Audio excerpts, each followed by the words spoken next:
ఇది కేవలం సమాచారంగా మాత్రమే భావించండి. వైద్య నిపుణులను సంప్రదించండి. ఈ ఒబేసిటీకి డయాబెటీస్కి దగ్గర కనెక్షన్ అంటారు. వెస్ట్లో చూస్తే చాలా మంది ఒబీస్గా ఉంటారు, కానీ అందరికీ అంత డయాబెటీస్ మనకున్నంత లేదు అని చెప్తున్నారు. కారణం ఏంటి సార్? అంటే బాడీ ఫ్యాట్ డిస్ట్రిబ్యూషన్ డిఫరెన్స్ అనేది చాలా ఉంటుందండి. వాళ్ళలో when you compare western population వాళ్ళ హైట్ చూడండి, వాళ్ళ బాడీ వెడ్త్ చూస్తే, వేరే మన దగ్గర ఏంటంటే అందరిది స్టేచర్ చూస్తే మామూలుగా డయాబెటీస్ ఉన్న వాళ్ళు అందరూ లావుగా ఉంటారా? బాగా సన్నగా ఉన్న వాళ్ళు కూడా చూస్తుంటాం. ఎందుకు ఇంత చిక్కిపోయావంటే నాకు షుగర్ ఉందని చెప్తారు. అసలు ఏంటి ఆ డైకాటమీ? డయాబెటీస్ లావుగున్న వాళ్ళకి డయాబెటీస్ వస్తుంది అనేది కరెక్ట్ కాదు. Because diabetes only life style diseases కాకుండా we have genetic role. Fat ఎక్కువ ఉన్న వాళ్ళు అర్జెంటుగా ఫ్యాట్ తగ్గించుకోవాలంటే వాట్ ఈస్ ద, అంటే ఎంత ఎక్సర్సైజ్ చేసినా తగ్గదు కొంతమంది. What is the best way అండి? 80% ఎప్పుడైనా డైట్ అండి. Exercise is definitely is required. కాకపోతే ఎక్సర్సైజ్ అనేది 20% అయితే మీకు డైట్ ఈజ్ 80%.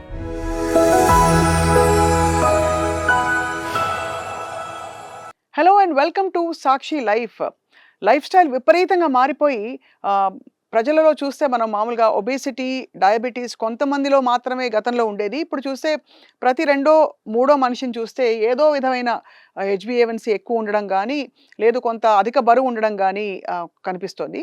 ఎందుకు మన దేశంలో ఇలాంటి పరిస్థితులు ఇంత మారిపోయాయి? ఎందుకంటే ఏ ఫాస్ట్ ఫుడ్ అయితే మనని తినద్దని డాక్టర్లు చెప్తారో ఆ ఫాస్ట్ ఫుడ్ మీద ఆధారపడే దేశాలు, అమెరికా లాంటి దేశాలు కూడా డయాబెటీస్లో మనంత ముందు లేవు.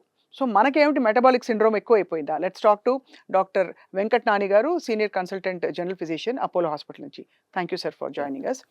ఈ ఒబేసిటీకి డయాబెటీస్కి దగ్గర కనెక్షన్ అంటారు. వెస్ట్లో చూస్తే చాలా మంది ఒబీస్గా ఉంటారు, కానీ అందరికీ అంత డయాబెటీస్ మనకున్నంత లేదు అని చెప్తున్నారు. కారణం ఏంటి సార్? మనం వెస్ట్రన్ పాపులేషన్కి మన పాపులేషన్కి కంపేర్ చేసుకుంటే బాడీ ఫ్యాట్ డిస్ట్రిబ్యూషన్ డిఫరెన్స్ అనేది చాలా ఉంటుందండి.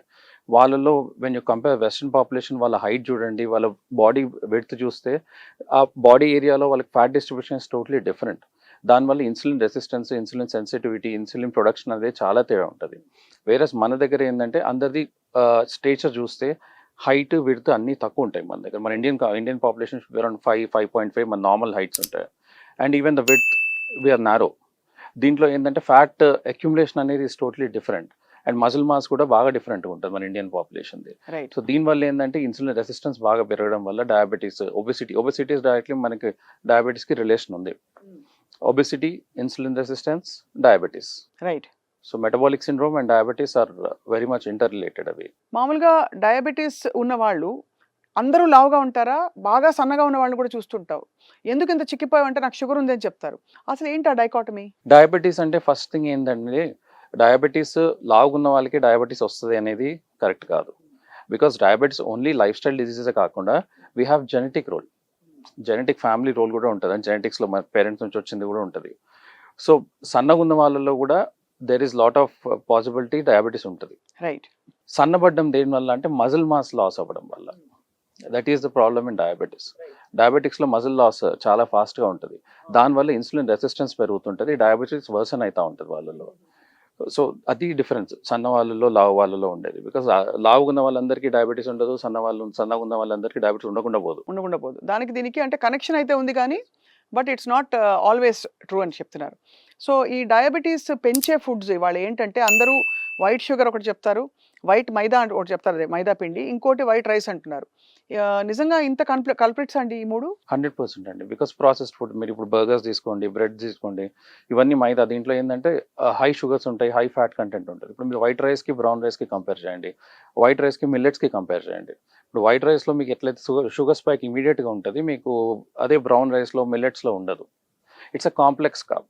సో బేసికల్లీ ఏంటంటే బ్లడ్ గ్లూకోజ్ లెవెల్స్ చాలా స్లోగా రేజ్ అయితే and they will be maintain, ఒక రఫ్ మెయింటైన్ అవుతుంది. వేరాస్ మీరు any white bread, any white rice కానివ్వండి, షుగర్స్ కానివ్వండి, there is immediate spike of sugars.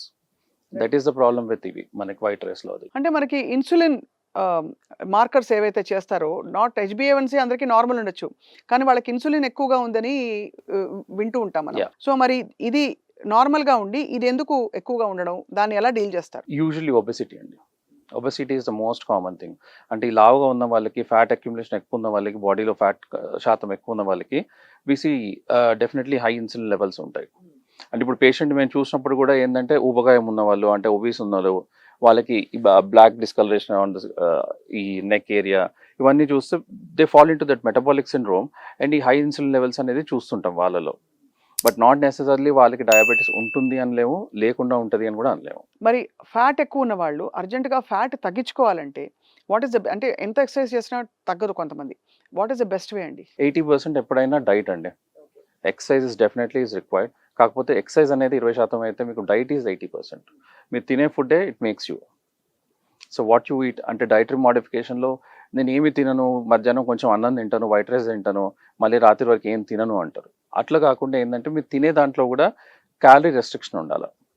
Breakfast చేస్తాం, చాలా మంది అనుకుంటారు ఇడ్లీ తింటున్నాం, దోశ తింటున్నాం, చాలా లైట్గా తింటాం, మేము 2 ఇడ్లీలు తింటాము అనుకుంటారు. బట్ మీరు క్యాలరీస్ కంపేర్ చేస్తే ఇడ్లీలో క్యాలరీస్ చాలా ఎక్కువ ఉంటాయి, ఎందుకంటే మీరు వేసే బ్యాటర్లో వైట్ రైసే ఉంటుంది.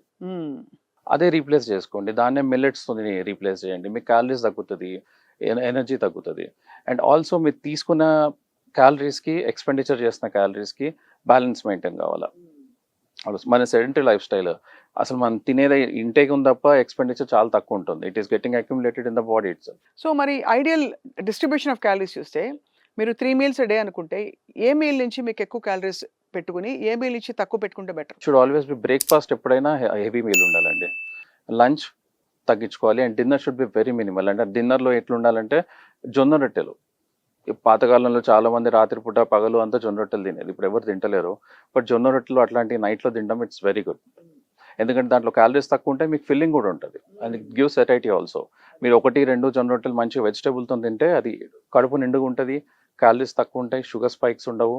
That's always healthy. డైరీ మానేస్తే చాలా మంది వెయిట్ తగ్గుతున్నామని ఈ మధ్య చెప్తున్నారు. ఒక 1 మంత్ నేను అసలు కంప్లీట్గా వీగన్గా ఉన్నాను, అస్సలు నాకు వెయిట్ బాగా తగ్గిపోయిందని. డస్ ఇట్ హ్యాపెన్ అండి? డైరీలో ఇప్పుడు చూస్తే, ఇప్పుడు డైరీలో మీరు మిల్క్ తీసుకోండి, ఇప్పుడు హోల్ మిల్క్ కూడా ఎక్కువ తీసుకుంటే డెఫినెట్లీ మీకు అందులో ఫ్యాట్స్ ఎక్కువ ఉంటుంది, వెయిట్ గెయిన్ కూడా ఉంటుంది. అండ్ పన్నీర్ ఉంది, పన్నీర్ కూడా ఇప్పుడు అంతా adulterated paneer, it's not like real paneer. ఇప్పుడు మనం వింటూనే ఉన్నాం, వీటిలో కూడా ఫ్యాట్ కంటెంట్ ఉంటుంది. ప్రోటీన్తో పాటు it's also getting fat content. And మిగతా వీగన్ అయిన తర్వాత ద రీజన్ మోస్ట్లీ ఏముంటుంది అంటే వీళ్ళలో క్యాలరీ కౌంట్ అనేది బాగా తగ్గిపోతుంది వీగన్స్లో కంపేర్ టు డైరీ ప్రోడక్ట్స్లో. డైరీ ప్రోడక్ట్స్లో డెఫినెట్లీ క్యాలరీస్ ఉంటుంది, కాల్షియం ఉంటుంది, అన్నీ ఉంటాయి ఫ్యాట్స్తో పాటు. But when you go become a vegan, అక్కడ క్యాలరీ కంటెంట్ అనేది బాగా తగ్గుతుంది. Like vegetables, only pure vegetables తీసుకుంటున్నారు, and the diet is totally different and it's reducing the calorie count. కాబట్టి మరి డైరీతో ఆ జాగ్రత్తలు we have to really take. So vegetables are best అంటారా? అంటే compare to, because fruit sugar పెరిగిపోతాయి, మనకి ఫైబర్ కావాలి, కొద్దో గొప్ప న్యూట్రియంట్స్ రావాలంటే ద బెస్ట్ ఫుడ్ గ్రూప్ ఏదంటే ఈ మధ్య బై డిఫాల్ట్ వెజిటబుల్స్ అని చెప్తున్నారు అందరూ. యా, సో వెజిటబుల్స్ అండ్ కాకుండా మన మీల్లో కార్బోహైడ్రేట్ అండ్ ప్రోటీన్ ఎన్ని గ్రాముల ప్రోటీన్ ఉండాలంటారు? మన రెగ్యులర్ డైట్లో protein is around 20 to 30 grams of protein మనం రెగ్యులర్గా తీసుకుంటూ ఉంటాము. And carb content should be very less. Carbs around 100 to 150 of grams for the whole day. Oh, no, I mean per meal. The calorie count should not cross around 1800 to 2000 kilocalories per day manaki. And for a normal functioning yes, healthy adult with decent regular normal activities, not like extreme exercise avi leni vallu, normal activity, 30 minutes of workout atlanti valaki I think 1800 to 2000 calories are enough. Hot water తో నిజంగా fat కరిగిపోతుందండి బాడీలో? Hot water తాగితే చాలా మంది water diet అని చెప్పి చేస్తున్నారు. లేదండి, హాట్ వాటర్ తోని తెలిసిన అంటే మీరు ఒక చల్ల నీళ్ళు, గోరువెచ్చని నీళ్ళు, వేడి నీళ్ళు తాగడంలో మనకి ఫ్యాట్ కరగడం వంటిది అటువంటిది ఏమి ఉండదు. గ్రీన్ టీ తో అండి? గ్రీన్ టీ తోని ఫ్యాట్ కరగడం అనేది ఉండదు, but the contents in the green tea are good for us. So yeah, అమాంతం మెటాబాలిజం పెంచుకోవాలంటే అదర్ దెన్ ఎక్సర్సైజ్ ఏం చేయొచ్చండి?